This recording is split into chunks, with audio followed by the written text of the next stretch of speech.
Début 2002, New York. Bureau d'IMG, l'agence de sport business. Ici se négocient les plus gros contrats de sponsoring entre les stars du sport mondial et les plus grandes marques internationales. Bill Ryan est tendu. L'agent de Roger Federer vient de voir son poulain passer 13e mondial après une victoire surprise et éclatante sur Pete Sampras à Wimbledon 6 mois auparavant. Face à lui, le représentant de Nike lui fait une offre qu'il ne peut pas refuser. $600 000 par an pour sponsoriser Federer.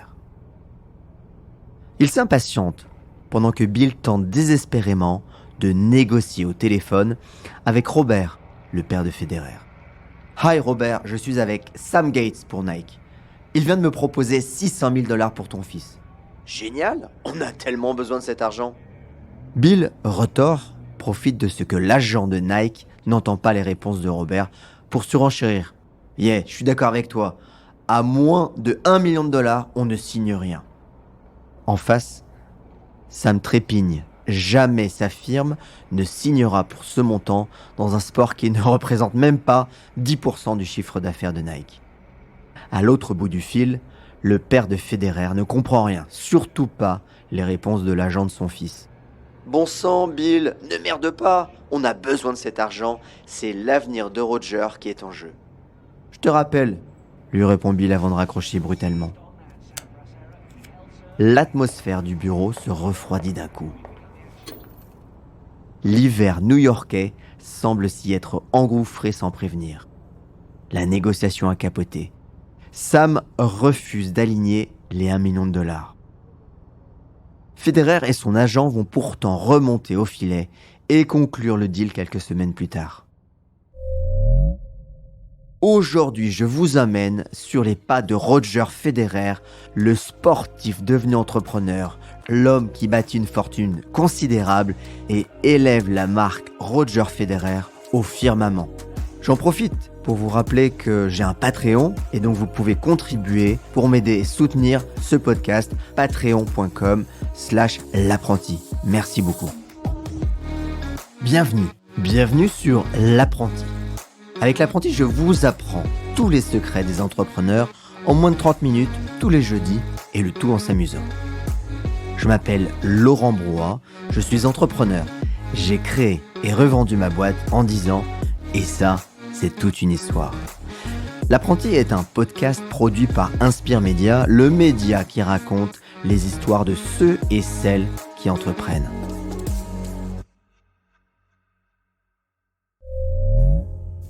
Roger Federer naît le 8 août 1981 à Bâle, en Suisse allemande. Très vite, il s'enthousiasme pour tous les sports. Il a besoin d'un ballon au pied ou même d'une raquette dans la main pour canaliser son incroyable énergie. Les mauvaises langues disent déjà que c'est plutôt pour calmer son tempérament colérique. À 8 ans, Robert et Lynette Federer inscrivent Roger au Tennis Club Old Boys de Bâle. Pour Roger, c'est la révélation. Chaque jour, il s'imagine remporter Wimbledon. Chaque frappe semble renforcer dans son nouvel idéal. Son ambition de débutant ne lui procure pourtant dans son club que des moqueries. C'est à un entraîneur tchèque que revient la lourde tâche de faire éclore ce jeune talent. Plus tard, ce sera un honneur pour Sepli Krasovski, mais pour l'instant, il doit faire face à un pré-ado infernal et colérique. Un ado dont son père se souvient pour le meilleur et pour le pire. Il était horrible parfois. Il jetait sa raquette au filet, allait au fond du terrain et jurait. Et d'autres fois, nous étions vraiment fiers de lui. À ses débuts, il a de quoi alimenter sa colère. Il perd ainsi son premier match en compétition sur un score sans appel de 6-0, 6-0. Il a 10 ans et son adversaire 3 ans de plus. Sa rage n'est que le résultat d'une immense impatience. Devenir le numéro 1 mondial. Pour Roger Federer, les choses sont claires. Il doit tout faire pour le devenir. C'est juste, ouais, c'est mon but d'être numéro 1 chez les juniors, si possible. J'essaie de gagner l'Orange Bowl ou l'US Open. C'est pourquoi, à 14 ans, il décide seul de rejoindre le centre de tennis études que la Fédération suisse de tennis vient d'ouvrir à Écublens, près de Lausanne. Et tant pis s'il n'a pas consulté ses parents. Ce matin-là d'ailleurs, Robert se resserre du café dans la cuisine familiale. Alors que Linette retourne les toasts, il soupire résigné en découvrant le titre du cahier sport local. Roger Federer, un jeune talent de la région, rejoint le centre d'entraînement d'Écublens. En voyant le gros titre, Robert s'étonne à peine, comme s'il avait déjà accepté la chose. Il tend le journal à sa femme. Linette glisse une larme. Ça ressemble tellement à son fils, cette impulsivité. À Écublens, l'euphorie n'est pas au rendez-vous. Les premiers mois voient les résultats de Roger chuter aussi sûrement que son mal du pays augmente. Même la sollicitude des Christinais, sa famille d'accueil, a du mal à le tirer de son spleen. 1998, Roger fait ses débuts sur le circuit professionnel. Un commencement à l'image de son humeur, instable et imprévisible. Il perd son premier match au tournoi ATP de Gstaad contre l'Argentin Lucas Arnold de Kerr. Quelques semaines plus tard, il remporte haut la main le tournoi de Wimbledon Junior. 99, sa première année sur le circuit professionnel s'avère plus convaincante. En fin de saison, il s'affiche même à la 64e place mondiale. Seule constante, son sale caractère, une réputation qui le suit depuis Écublens et qu'il n'a de cesse de conforter de match en match. En 2001, lors du Master de Rome, opposé au fantasque joueur russe Marat Safin, il martyrise sa raquette comme rarement. Il la jette, il la frappe, il la casse. Et qu'importe qu'il gagne, il brûle de colère contre son jeu, ses erreurs, sa jeunesse. La semaine suivante, tournoi de Hambourg, il perd. Cette fois, il explose carrément sa raquette sous la chaise de l'arbitre. Un soir, devant la télévision, alors qu'il se regarde pour améliorer son jeu, il se découvre effaré. La furie qui hurle, tempête, casse, crie sur le court. Ce ne peut être lui. Il ne peut pas encore casser sa raquette. Pas après les séances de psy, le coaching de Peter Carter. Pas après tous ses efforts. Plus jamais. Ne plus jamais se conduire comme ça. Roger prend alors conscience qu'il a une image et comme le reste, il tient à la porter au firmament.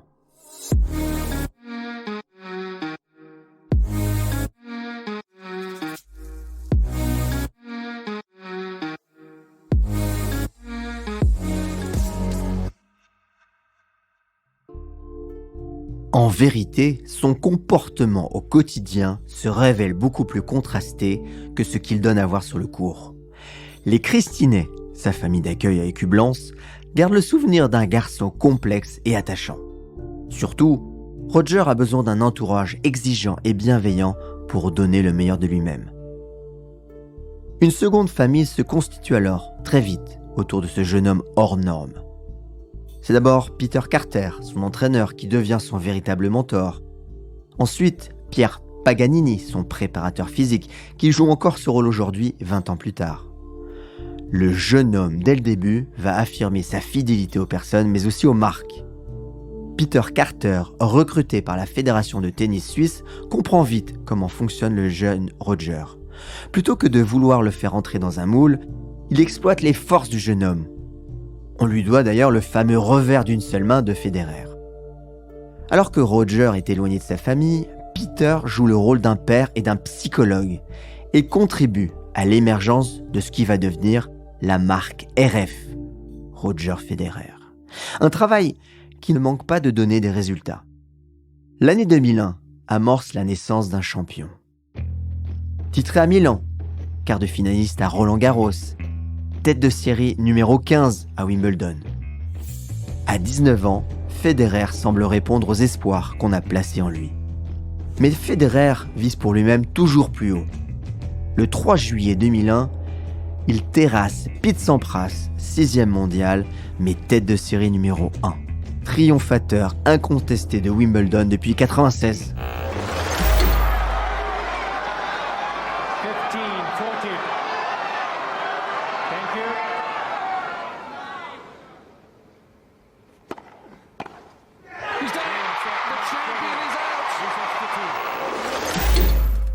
Champion is up. Le champion est debout, lâche dans une acclamation prophétique le présentateur du match. Pete Sampras salue d'ailleurs avec une élégance son vainqueur. Son comportement sur le court est très similaire au mien. Il est très relax et ne manifeste pas trop d'émotions. Visiblement, si canaliser ses émotions réussit au jeune Federer, la suite va lui apprendre que tout ne dépend pas uniquement de lui. Son élimination prématurée au tournoi de Toronto en 2002 est le signe que sa métamorphose n'est pas encore achevée. Puis, c'est le trou noir. Son mentor et coach Peter meurt brutalement lors d'un safari en Afrique du Sud. Roger est dévasté. L'homme qui a vaincu sa colère est mort. Le seul homme qui ne riait pas lorsqu'adolescent il disait qu'il allait devenir le meilleur joueur du monde. Encore en 2019, quand il en parle, il pleure. I hope he would be proud. I guess he didn't want me to be a wasted talent, so I guess it was somewhat of a wake-up call for me when he passed away. En perte de morale, Federer s'efface dès le premier tour de Roland-Garros en 2003 face au Péruvien Luis Horna. Un revers qu'il s'empresse de transformer en victoire quelques mois plus tard. Le 6 juillet 2003, Roger Federer soulève son premier trophée du Grand Chelem à Wimbledon, après une victoire en 3-7 contre l'Australien Mark Philippoussis. Précédemment adoubé par Sampras, tous les grands du tennis l'acclament dans les années qui suivent. John McEnroe, Mats Wilander, Ivan Lendl, Rod Laver, tous le célèbrent, rêvent de jouer comme lui, sont flattés de lui être comparé. Le 2 février 2004, Roger Federer devient numéro 1 mondial. Federer occupe pendant 310 semaines la première place du classement mondial de tennis et détient le record de 237 semaines consécutives. Une réussite qu'il doit aussi à Mirka, sa femme, son rock, comme il le dit, rencontré en 2000 au JO de Sydney. Mirka va lui donner 4 enfants, 2 paires de jumeaux, 2009 et 2014. Mais surtout, elle lui offre la constance dans tout ce qu'il entreprend désormais. Roger Federer est dorénavant la marque d'un tennis élégant, d'un comportement impeccable avec des résultats exceptionnels. Tous les possibles s'ouvrent à lui. Le destin va en faire l'un des plus grands entrepreneurs sportifs du XXIe siècle.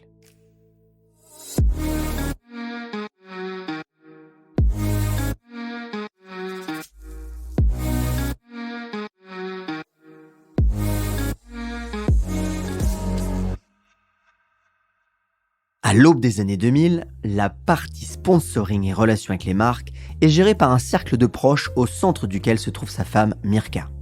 Il faut dire qu'ils ont abandonné Nike début 2000. En 2003, alors que Roger remporte son premier Wimbledon, Mirka lance une marque de parfum RF Cosmetics.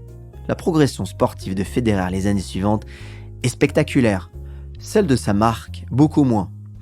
En 2005, Federer est numéro 1 mondial et sa marque ne lui rapporte que 14 millions de dollars. Il est temps pour Mirka de prendre du recul, elle le sent d'ailleurs. Tout va se jouer chez IMG où Monica Seles entraîne Roger pour une présentation de son PDG Ted Forstmann. La fin de son discours, Roger n'est pas convaincu. « Monica, je me sens pas à l'aise avec ces gens », lui déclare sans embâche Federer. Roger, écoute, j'ai toute ma confiance en Tony Godsick, le mari de Marie-Jo Fernandez. Tu devrais travailler avec lui. Tony Godsick commence sa carrière chez IMG. Le mari de la double médaillée d'or olympique et championne du Grand Chelem en double a tous les atouts pour séduire Federer. Ce sera donc lui que choisit Roger pour gérer son business. Une rencontre qui va sceller entre les deux hommes une véritable histoire d'amitié fructueuse. Très vite, les deux hommes se retrouvent à parler plusieurs fois par jour au téléphone. Pour Tony, la rencontre de Federer est celle de sa vie. D'ailleurs, il déclare en 2020 « Roger est un être humain extraordinaire en ce qui concerne les relations. Peu de gens sont aussi engageants et charismatiques que lui. Il rend les choses amusantes. 5 ans plus tard, les résultats parlent d'eux-mêmes. Roger enchaîne les contrats avec des marques prestigieuses, Mercedes-Benz, Rolex et les chocolats Lindt. Cette année-là, il totalise 43 millions de dollars de chiffre d'affaires et remporte sa 16e victoire en Grand Chelem à l'Open d'Australie.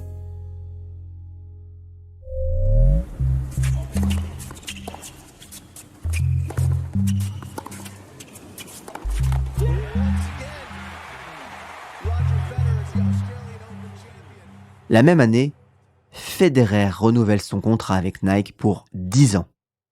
La confiance entre les deux hommes ne cesse de grandir. Et en 2013, ils décident d'un commun accord de quitter IMG pour créer leur propre société, Team 8.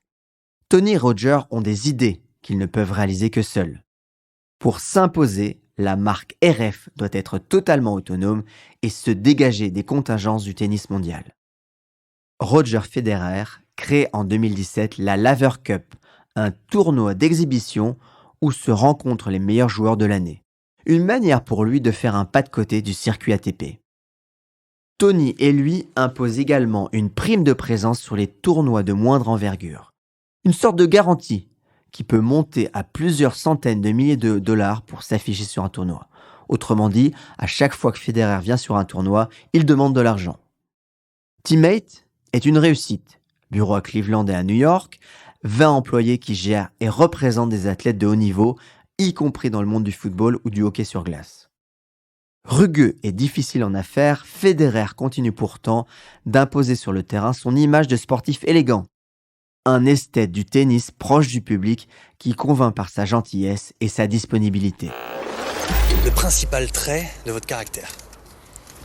Honnête. Le principal défaut? Toujours un peu en retard. En 2020, Federer obtient pour la 18e année consécutive le titre de joueur préféré des fans lors des ATP Awards. On est loin du Federer colérique qui fracassait ses raquettes sur le court. Loin aussi de l'ado à la coiffure peroxydée des années 90. Roger Federer, cheveux bruns coupés courts, la silhouette musclée, entre en toute décontraction en veste sur le gazon de Wimbledon. La marque RF accolée aux valeurs de la Suisse, neutralité, tempérance, élégance, fait désormais un tabac et se décline sur de nombreux produits dérivés. Tony a réussi à faire éclore une marque mondiale unique, une marque qui fait de Roger Federer le sportif le mieux payé au monde.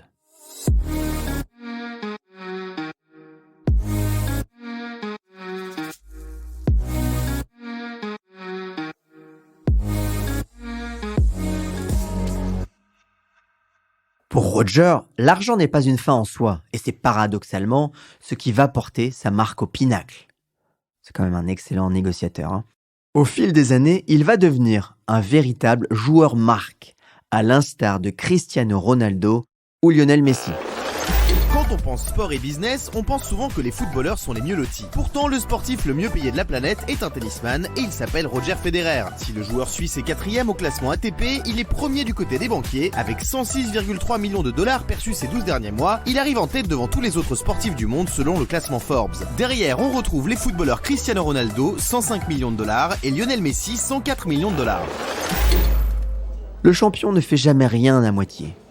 Comme on peut le voir lors de cette journée Roger Federer organisée chez Nike.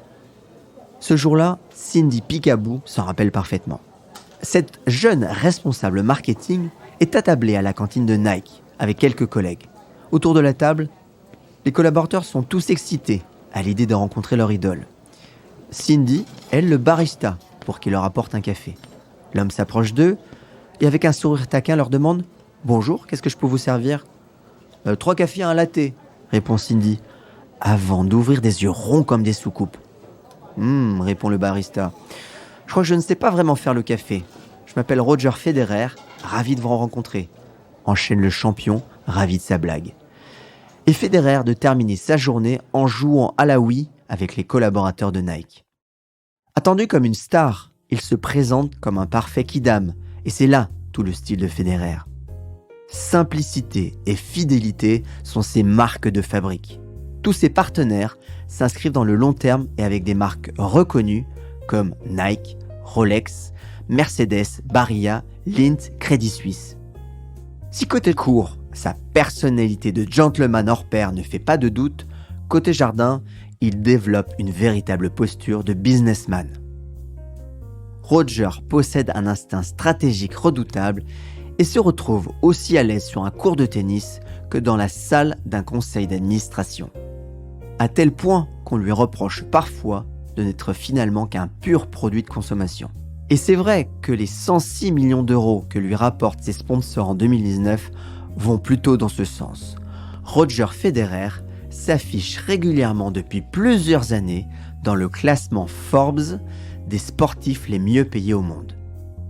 On retrouve dans ce club ultra select des sportifs comme Michael Jordan, le golfeur Tiger Woods et le boxeur Floyd Mayweather.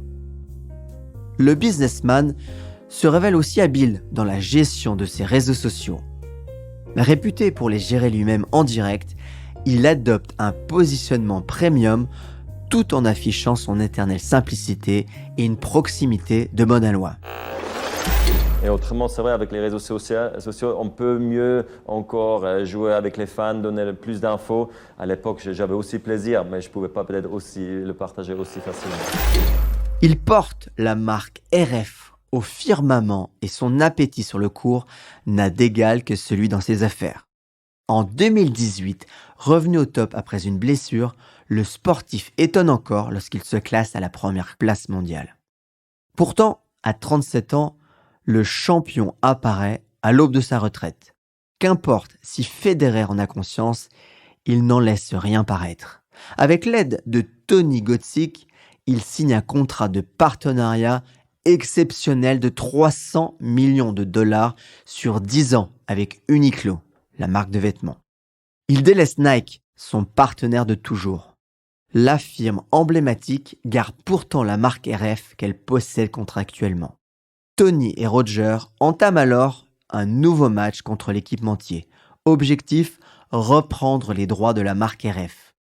Jeu, set et match pour ces redoutables joueurs en double qui récupèrent les droits de la marque en avril 2020. À la fin des années 2010, Federer est au top du tennis mondial et à nouveau propriétaire de sa marque. Si la carrière du sportif de 37 ans tire logiquement sur sa fin, celle d'entrepreneur ne fait que commencer.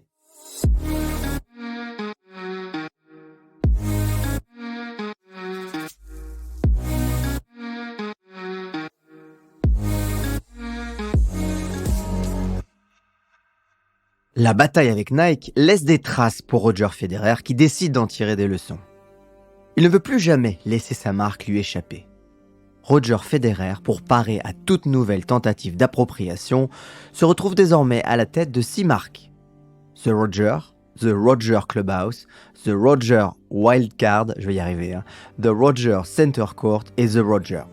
Au cas où, Des marques qu'il entend bien développer dans les domaines qui le passionnent désormais. Et notamment les sneakers. La légende d'ailleurs lui attribue plus de 250 paires. Son choix se porte sur On, une jeune marque de sneakers avec laquelle il s'affiche.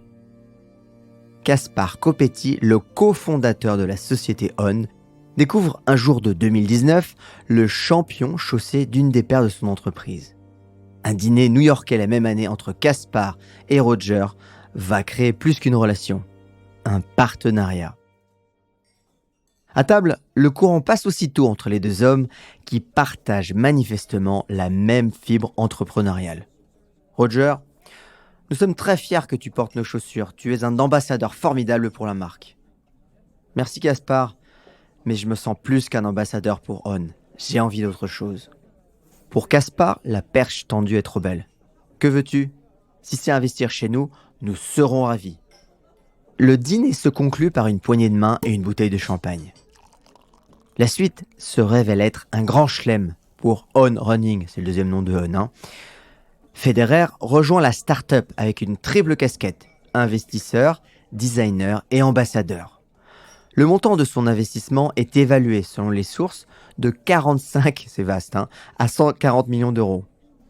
Un an plus tard, On Running dispose désormais de plus de 8000 revendeurs dans 55 pays. Ses ventes sur Internet ont explosé avec une croissance à 200%. Ce qui permet à la société de préparer une entrée en bourse à l'automne 2021 sur la base d'une valorisation entre 4 et 6 milliards de dollars.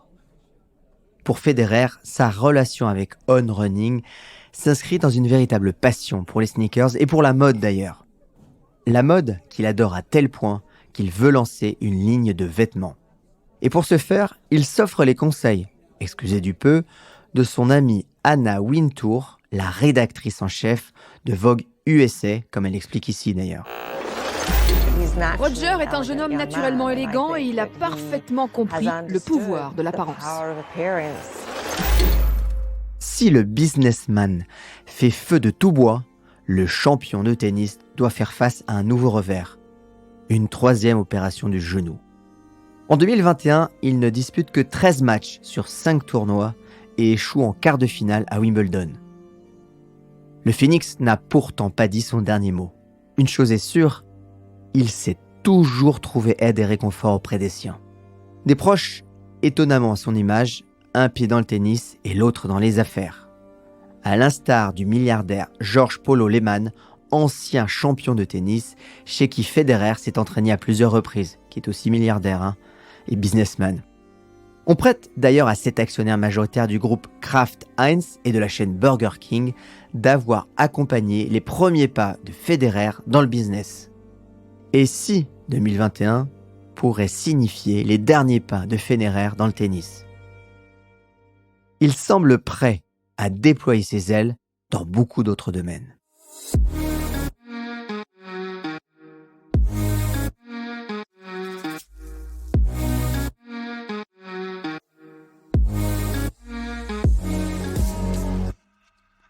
Alors certes, ses nombreux titres le positionnent dans le panthéon des joueurs de ce début du XXIe siècle.